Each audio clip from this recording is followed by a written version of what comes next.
Bonjour à tous, cette vidéo n'était pas prévue, je la fais et je la sors d'ailleurs de manière plus rapide que prévu parce que Macron vient de déclarer qu'il envisageait l'envoi de troupes françaises en Ukraine. Là, c'est la guerre. Là, on devient officiellement co-belligérant, comme on dit. Il n'a pas fait que cela d'ailleurs comme annonce, et ses partenaires, notamment le président polonais, parlant de notre dissuasion nucléaire, ont dit aussi des choses extrêmement inquiétantes, mais à cause de ce qu'avait dit Macron avant, sur le fait qu'il donne notre arme nucléaire à toute l'Europe. Parlementaire, il est temps de déclencher l'article 35 sur la déclaration de guerre. Parce que là, il nous y embarque. En plus, complètement va en guerre, fou furieux. Vous allez voir que l'Allemagne ne se positionne pas comme cela, les États-Unis non plus. L'État profond veut envoyer les autres, ses colonies, faire la guerre. Nous allons voir dans cette vidéo tout ce qui vient d'être déclaré. Nous lançons immédiatement une pétition nationale. Elle est en lien sous la vidéo en description dès maintenant. Signez-la, s'il vous plaît, relayez-la absolument partout. Il faut inonder vraiment, là, pour le coup, vos réseaux sociaux et le web de cette pétition. C'est tellement grave. Pour bloquer Macron, pour bloquer la guerre, pour l'article 35 de la Constitution, bloquer Macron, bloquer la guerre. Je compte sur vous. Quand nous avons fait des pétitions dans les moments critiques, elles ont pu éveiller des consciences et créer de nouveaux résistants. Partagez aussi, s'il vous plaît, cette vidéo plus que jamais. Elle est totalement en lien, je ne pensais pas si bien dire, avec celle que j'ai sortie sur cette chaîne hier, ce 26 février 2024. Allez la voir si vous ne l'avez pas vue, mais c'est sur les plans de l'OTAN, et on parlait déjà de Macron, cette provocation qu'il recherche. Une cohérence totale. Merci de partager cette vidéo, de vous abonner ou réabonner à cette chaîne YouTube en cliquant sur le petit bouton s'abonner. Un petit clic, c'est gratuit, vous êtes abonné à la chaîne, et plus vous êtes abonné, plus les vidéos vont circuler. C'est une contribution extrêmement intéressante et facile pour vous. Et en plus, on va toucher de nouvelles personnes là aussi qui vont nous découvrir. Donc merci beaucoup. Et je vous attends aux Patriotes pour la paix. On avait mis justement la colonne de la paix sur cette carte orange. D'adhérents, réadhérents, vous pouvez faire un don de soutien. J'en parle en toute fin de vidéo. Mais tous les liens sont sur les-patriotes.fr pour adhérer, réadhérer ou faire un don. Ou sous la vidéo en description également. J'y reviens tout à l'heure. Et je vous rappelle que je suis ce 29 février à Agen. Vous pouvez vous inscrire en réunion publique, on en parlera sous la vidéo en description, il reste quelques places. Et le 6 mars à Lons-le-Saunier dans le Jura, également un lien pour s'inscrire sous la vidéo en description. Nous y allons, c'est très important. Macron franchit une borne inadmissible. Inadmissible. On deviendrait belligérant. Il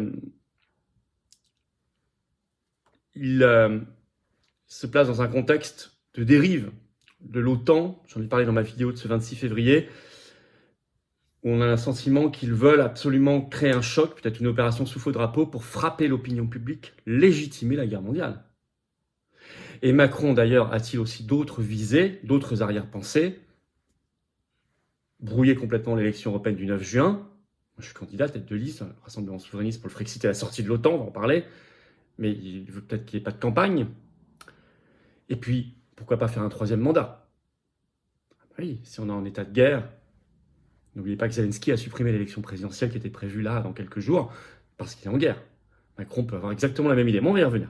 Macron franchit une borne totalement irresponsable.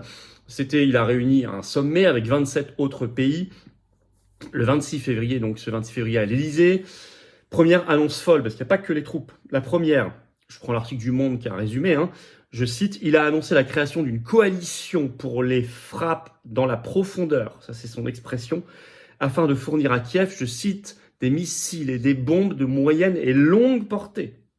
Et ça doit être mis en relation avec l'information que je vous ai donnée dans la vidéo d'hier, du 26 février, le fait que pour la première fois le 20 février dernier, le numéro 1 de l'OTAN, Jens Stoltenberg, a donné l'autorisation à Kiev d'utiliser les armes occidentales en dehors de l'Ukraine et notamment pour frapper Moscou, ce qu'on peut faire avec des missiles longue portée. Donc Macron annonce ça. Deuxième annonce folle, la plus folle, le possible envoi de troupes occidentales en Ukraine. Je cite Macron, « En dynamique, rien ne doit être exclu.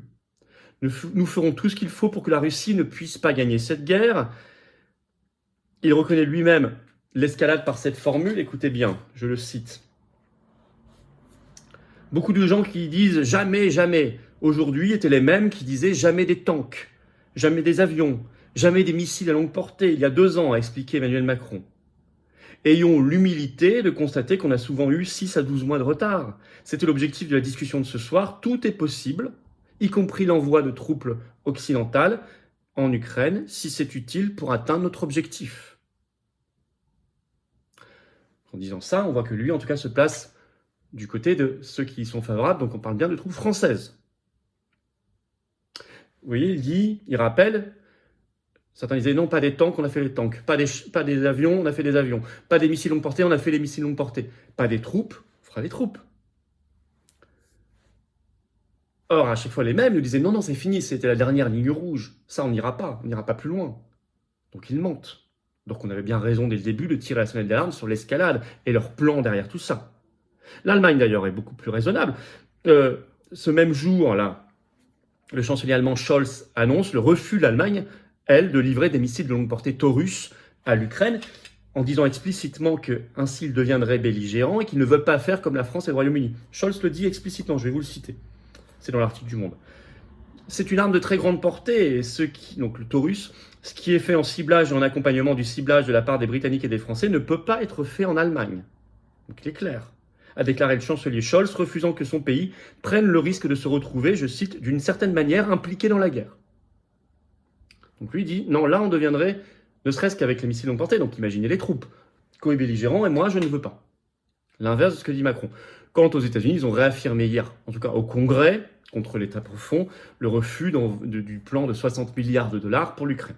Alors, la Pologne, par ailleurs, au même moment, le président polonais Andrzej Duda a été interviewé sur LCI ce 26 février, et voilà ce qu'il déclare, écoutez bien. Évidemment, la possession d'armes nucléaires, c'est le plus sûr. Est-ce que la Pologne, dit-il, serait plus forte si elle était défendue par des armes nucléaires ? La réponse est oui. Et là, la conception du président Macron, ajoute-t-il, concernant un parapluie nucléaire pour protéger l'Europe unie, cette partie européenne de l'OTAN, c'est une idée très forte et nous appuyons cette idée. Évidemment, et lui il dit, attendez, Macron vient de nous, c'était lors de son déplacement en Suède, Macron annonce qu'il met à disposition, comme il le dit lui-même, l'arme nucléaire française, des Français, payée par les Français, pour protéger normalement les intérêts vitaux de la France à disposition de l'Union européenne. Il dit, c'est formidable, moi je l'utilise. D'ailleurs, regardez comment il s'appelle lui-même. Il parle de partie européenne de l'OTAN. C'est comme ça qu'il nous voit, hein, la partie européenne de l'OTAN. Ça veut dire beaucoup. Ça, c'est un propos aussi complètement dingue, mais c'est permis par les propos de Macron lui-même. Alors, ce serait, évidemment, les missiles longue portée, plus encore les troupes au sol, une co-belligérance. La France serait en guerre. De toute façon, on a senti depuis quelques semaines monter cette campagne qui vient de l'État profond, beaucoup dans la presse, je vous en avais parlé. On peut citer Nicolas Tenzer sur LCI le 10 février, présenté comme spécialiste de géopolitique, mais surtout un fanatique de l'OTAN. Donc LCI 10 février, il était ensuite sur Europe 1 le 16 février, où il déclare « Envoyons des troupes des pays européens, y compris des troupes françaises, dans les zones libérées d'Ukraine pour garantir la sécurité de ces zones. Si vous annoncez que vous avez des troupes pour garantir la sécurité de zones en Ukraine, contre qui ? Contre les Russes. Donc vous assumez des combats, y compris des combats aériens ou terrestres face aux Russes. Donc c'est la guerre. Avec une puissance nucléaire qui a derrière elle la Chine, etc. Enfin, il faut quand même se rendre compte. Hein. L'État profond américain, lui, il veut mettre surtout les pays européens en première ligne. Enfin, ça fait des décennies, voire des siècles qu'il fait ça. Pour parachever notre destruction, comme il l'a fait déjà du point de vue industriel et énergétique avec cette guerre. Macron est le dirigeant le plus avancé, le plus fou là-dessus, le plus obéissant. Donc, il faut le stopper, d'urgence. Parlementaire, il y a un article 35 dans notre Constitution qui dit, je cite, « La déclaration de guerre est autorisée par le Parlement ». Mais il faut vous en saisir, mais concrètement, il ne suffit pas de le dire. Je vois parfois qu'ils le disent ou ils l'écrivent sur Twitter. C'est bien, mais c'est pas ça qu'il faut faire. Il faut maintenant créer une coalition, travailler là-bas au Parlement concrètement, passer des heures, réunir des gens et créer une coalition pour déclencher réellement le débat sur l'article 35 et le mettre en œuvre. Enfin, on va le faire à votre place en ce moment. On est là pour pousser parce que vous ne le faites pas. Mais vous ne vous contentez pas de déclarations. Isolez. Faites-le, créez des coalitions, déclenchez réellement l'article 35. Obtenez ce vote obligatoire sur la déclaration de guerre. D'autant que Macron a des arrière-pensées. Les élections européennes, c'est le 9 juin, inscrivez-vous sur les listes. On est là, je suis là, tête de liste. Et ça va être très très important de lui envoyer ce signal de paix et de sortie de l'OTAN et de sortie de l'Union européenne. C'est clair, plus que jamais. Mais enfin bon, en faisant ça, Macron veut squeezer la campagne. Évidemment, voire faire un troisième mandat. Regardez, Zelensky, normalement, il y avait une élection présidentielle en Ukraine, là, en mars 2024. Il a annoncé depuis plusieurs mois. Évidemment, on ne la fera pas. Il y a d'ailleurs de très gros débats et très grosses polémiques à l'intérieur de l'Ukraine sur cette décision scandaleuse. Mais Macron pourra nous dire éventuellement en 2026, si on est dans une situation épouvantable de guerre, attendez, c'est pas le moment de faire une élection présidentielle et une campagne. On verra ça plus tard. Et là, il arrive à passer cet obstacle constitutionnel des 2 mandats maximum consécutifs. Et je vous le redis, plus clairement que jamais, sortons de l'OTAN, parce que si tout ça est permis, c'est parce que nous sommes, depuis d'ailleurs Nicolas Sarkozy en 2008, réintégrés au commandement intégré de l'OTAN. Il faut quitter l'OTAN, point barre. Et l'Union européenne aussi est une va-t-en-guerre. Quitter l'Union européenne pour la paix et l'intérêt de la France et notre sécurité. Et celle de nos enfants, pensons à nos enfants. Merci de signer la pétition nationale pour la paix, pour bloquer Macron, pour cet article 35 de la Constitution. Elle est en lien sous la vidéo en description. Signez-la, relayez-la comme jamais. Inondez vraiment vos réseaux sociaux aujourd'hui. Demain, c'est très important. Partagez cette vidéo, abonnez-vous à cette chaîne, un petit clic sur s'abonner, ou réabonnez-vous si YouTube vous a désabonné, c'est un petit clic, c'est gratuit, vous êtes abonné à la chaîne, et grâce à ça, les vidéos vont être fulgurantes de viralité, grâce à vos abonnements. Merci beaucoup, on va toucher de nouvelles personnes, venez plus que jamais, j'ai besoin de vous. Venez aux Patriotes, adhérez, réadhérez, c'est le premier lien sous la vidéo en description, ce lien est un commentaire épinglé, une petite fiche sur l'écran, mais maintenant et dans quelques secondes un lien sur l'écran, choisissez, mais venez vous battre pour la paix, pour nos enfants, pour nous, pour notre pays, pour notre humanité. Venez vous battre dans le plus grand mouvement souverainiste et défense de la paix et des libertés de France, les patriotes. Faites un don pour nous permettre d'expliquer à nos compatriotes en leur imprimant plus d'affiches, de tracts, en faisant plus d'actions. C'est comme ça qu'on frappe et qu'on réveille l'opinion publique. Mais on a besoin de tout ça. On n'a pas les banques, les millions, les médias et les milliards du système, ni de ses copains. Faire un don, c'est le 2e lien sous la vidéo en description. Venez maintenant. Vous voyez bien que les mauvais coups terribles sont là maintenant. J'ai besoin de vous. Adhérez, réadhérez, faire un don. En plus, vous défiscalisez votre argent. C'est 2 tiers de défiscalisation. C'est une baisse concrète de vos impôts. Si vous y mettez 100 €, ça vous remboursera 67 € en baisse d'impôts. Si vous y mettez 1000 €, c'est moins 667 €. 10 €, c'est moins 6,67 €. Profitez-en. Énorme bravo aux donateurs, aux réadhérents. Bienvenue aux nouveaux adhérents patriotes. Vive la paix et vive la France.